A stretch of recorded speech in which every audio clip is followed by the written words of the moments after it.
రేవంత్తో football ఆడుకుంటా, రేవంత్ ఎవరితో football ఆడినా అక్కర్లేదు, రేవంత్ లాగా చిల్లర రాజకీయాలు చేయను, కాంగ్రెస్లో ఓకాలు, బీజేపీలో ఓకాలు పెట్టిందే రేవంత్. కేసీఆర్ బహిరంగ సమావేశాలపై త్వరలోనే నిర్ణయం. తాను ఫెయిల్యూర్ లీడర్ను కాదన్న కేటీఆర్. మీడియాతో బీఆర్ఎస్ను వర్కింగ్ ప్రెసిడెంట్ కేటీఆర్.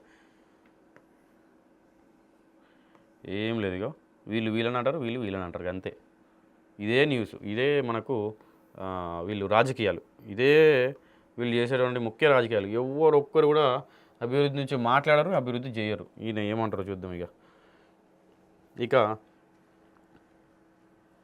రేవంత్ ఎవరితో ఫుట్బాల్ ఆడుకుంటాడో నాకు తెలియదు, నేను మాత్రం రేవంత్ రెడ్డిని ఫుట్బాల్ ఆడుకుంటానని బీఆర్ఎస్ వర్కింగ్ ప్రెసిడెంట్ మాజీ మంత్రి కేటీఆర్ అన్నారు. రేవంత్ ఇంట్లోని మహిళలను, పిల్లలను, మనవడి గురించి నేను మాట్లాడను అంటే ఏయో మాట్లాడుతున్నాడు, మాట్లాడుకుంటేనే మాట్లాడంటున్నాడు. అంటే మాట విధానం అనేది సర్కాస్టిక్ అంటారు. అంటే ఆల్రెడీ అక్కడ అన్నాడు. ఆ రోజు ఫుట్బాల్ ఆడినప్పుడు వాళ్ళ మనవన్ని తీసుకుపోయి ఆడ మెస్సీతోటి సెల్ఫీ తీపిచ్చిండు.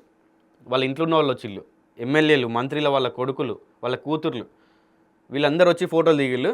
ఏంటంటే సర్కాసిజం అన్నట్టు. అంటే అంటాడు, నేను అంటే ఆ సందర్భాన్ని గుర్తొస్తుంది కానీ డైరెక్ట్గా అన్నాడు అన్నమాట. అదే నేను మాత్రం రేవంత్ రెడ్డిని ఫుట్బాల్ ఆడుకుంటాను బీఆర్ఎస్ వర్కింగ్ ప్రెసిడెంట్ అన్నాడు. ఇక మాజీ మంత్రి కేటీఆర్ రేవంత్ ఇంట్లోని మహిళలను, పిల్లలను, మనవడి గురించి నేను మాట్లాడను, రేవంత్ రెడ్డి మాదిరి కుటుంబ సభ్యుల విషయంలో నేను చిల్లర రాజకీయాలు చేయను. ఇక రేవంత్ రెడ్డి సర్కార్కు హనీమూన్ ముగిసిందంట. ఇక కేసీఆర్ ప్రజల్లోకి వస్తారు, కేసీఆర్ ఆదివారం అన్ని విషయాలపై దిశానిర్దేశం చేస్తారని అన్నారు. ఈ మేరకు రేవంత్ రెడ్డి ప్రభుత్వంపై కేటీఆర్ మరోసారి ఫైర్ అయ్యారు. రేవంత్ రెడ్డి సర్కార్కి హనీమూన్ ముగిసిందంటూ ఆయన ఎద్దేవా చేశారు.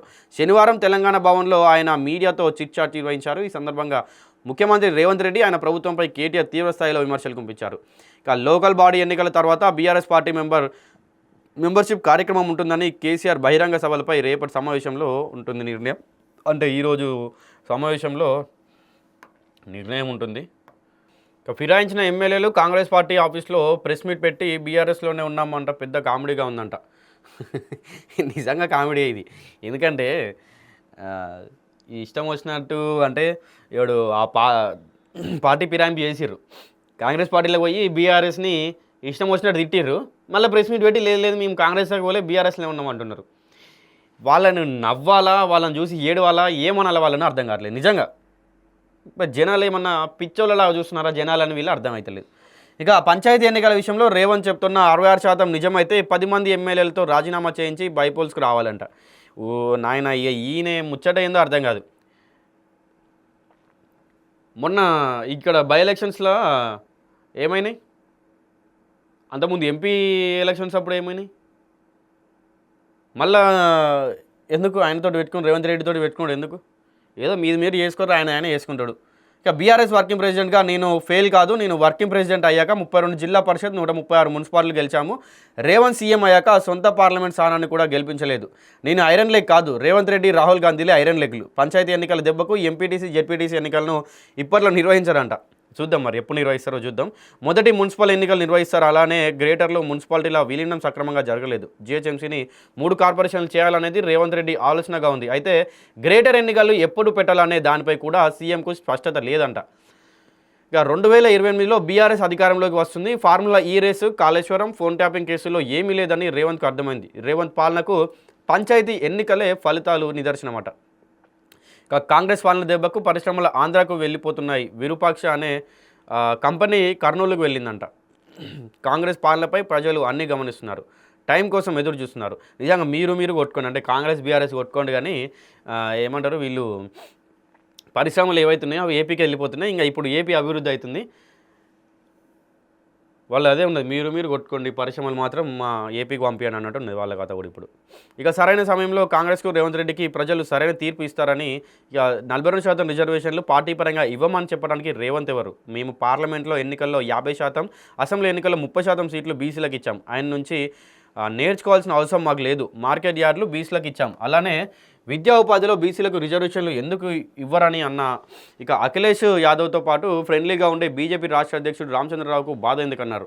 రాష్ట్రంలో కాంగ్రెస్ బీజేపీకి మాత్రమే లోపాయకారి ఒప్పందం ఉంది. తెలంగాణ కాంగ్రెస్కు ఎంటీగా మారిందని ప్రధాని మోడీ, హోంమంత్రి అమిత్ షా స్వయంగా అన్నారు. ఢిల్లీలో బీజేపీ ఎంపీ దూబే గృహప్రవేశానికి తెలంగాణ సీఎం ఎందుకు వెళ్లారో రామచంద్రరావు చెప్పాలి. ఢిల్లీలో రేవంత్ రెడ్డి విందులు వినోదాలు ఎవరిలో జరుగుతున్నాయో మాకు తెలుసు. దేశ రాజధాని ఢిల్లీలోను తుగ్లక్ రోడ్లో రేవంత్ ఇల్లు రీమోడల్ చేయించిందే బీజేపీ ఎంపీనే. ఇంకా సీఎం రేవంత్ ఒక కాలు కాంగ్రెస్లో, మరో కాలు బీజేపీలో ఉంచారు. కిషన్ రెడ్డితో మాకు అండర్స్టాండింగ్ ఉందని అంటున్నారు. కిషన్ రెడ్డికి మాకు చేసింది ఏంటో చెప్పాలంటూ కేటీఆర్ తీవ్ర స్థాయిలో విమర్శించారు. అంటే మాకంటే తెలంగాణ కిషన్ రెడ్డి ఏం చేసిండో చెప్పాలని చెప్పి అంటున్నారు. సో ఎంపీటీసీ జెడ్పీటీసీ ఎలక్షన్స్ నాకు తెలిసి నిజంగానే ఇప్పట్లో పెట్టే అవకాశాలు అయితే లేవు, కనిపిస్తలేవు. చూద్దాం మరి. ఎందుకంటే ఆల్రెడీ పంచాయతీ ఎన్నికలు ఇప్పుడు మొన్న ముగిసినప్పుడే అప్పటికే 42% రిజర్వేషన్ కోసం అవ్వచ్చు, దేనికోసమైనా కూడా 42% రిజర్వేషన్ అని చెప్పి చాలా వరకు కొట్లాడిళ్ళు దానికోసం అని. ఇప్పుడు పంచాయతీ ఎన్నికలు జరగవేమో అని అనుకున్నారు కానీ జరిగినాయి.